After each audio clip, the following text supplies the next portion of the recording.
Environmental conservation has been a dwelling impact in Narok County at large.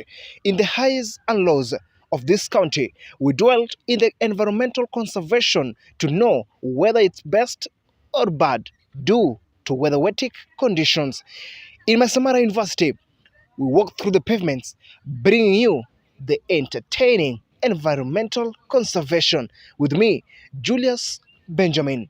It is the 13th of December, the year 2024. Let us dwell into the highlights below. Soil conservation, noise pollution, water conservation, and definitely climate. We bring you these topics so, dear viewer, you can understand them. Water conservation has been a major impact in Masamara University. Our reporters have dwelt in this water conservation to know how it's impactful. Samuel Kiprop and Shadrack Wambua take you through the water conservation. Water conservation remains to be a major problem in Narok Town. However, Masai Mara University has managed to maintain its greener adversity. You might wonder how. This is through the water pipe that are snaked through the fence that provides water and drips water in intervals. How the university has managed to maintain this? This is through treatment of water sewages that has helped in irrigation. Join us as we give you detailed information on water conservation in Masai Mara University. Over 80% of water used daily in this institution are recycled water into the iconic botanical garden. The Botanic Garden remains to be a busy site, excluded from the public access students' classroom and the administration block. The shallow ponds are filled with effluents from the kitchen, hostels, and then they're channeled into the 10 chambers of water hyacinth. This series of chambers slowly move water from one point to another through gravity, leaving behind solid waste, but purifying them entirely. It's quite evident that the water hyacinth that has been condemned in Lake Victoria has finally found a home in Masai Mara University. The importance of water hyacinth is to remove algae, Phaeacial coliform bacteria, toxic metals, organics, and other dissolved impurities from the university's wastewater. Reporting live from Narok Town, I'm your presenter, Chris Momani. and I'm Kiprop Samuel. Soil pollution has caused a major impact in its environs. Mike Tetu and Ezekiel Karia take you through soil pollution and its conservation impact to the environment. A serene, green landscape with trees, fields, and healthy soil. Soil pollution caused by the improper disposal of waste has become one of the most pressing environmental challenges of our time, from industrial waste and chemicals to plastic pollution and pesticides.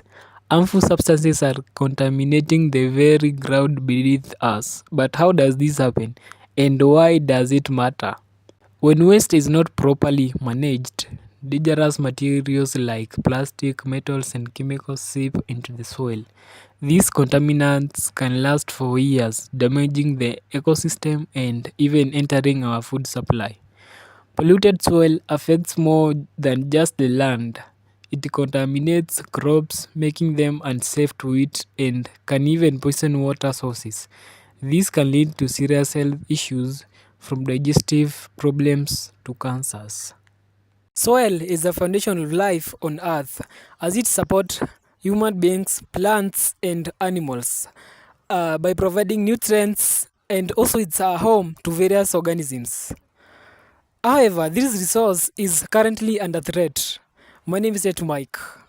Soil pollution has a devastating effect since it degrades soil fertility, making it hard to grow crops with threatened food security. Contaminant leach to water source, pollute river, lakes and aquifers, affects both human life and animal. One of the solutions is by use of organic fertilizer, crop rotation, avoid use of harmful pesticide chemicals, which maintain soil health.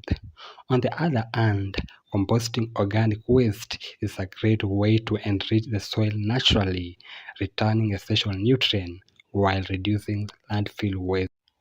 However, all is not lost. Solutions such as proper waste management, recycling, and use of organic fertilizer can help reduce the soil erosion. I was your reporter, Ezekiel Karia.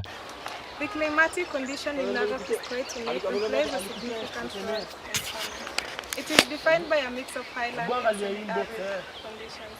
The average temperature ranges from cold to warm, with daytime temperatures often reaching up to 25 to 30 degrees Celsius. The region receives an average rainfall of about 600 to 1,200 millimeters, mainly falling between March and May during the long rains, and again from October to December during the short rains. The climate can be beneficial, especially for crops that thrive in cool temperatures like maize.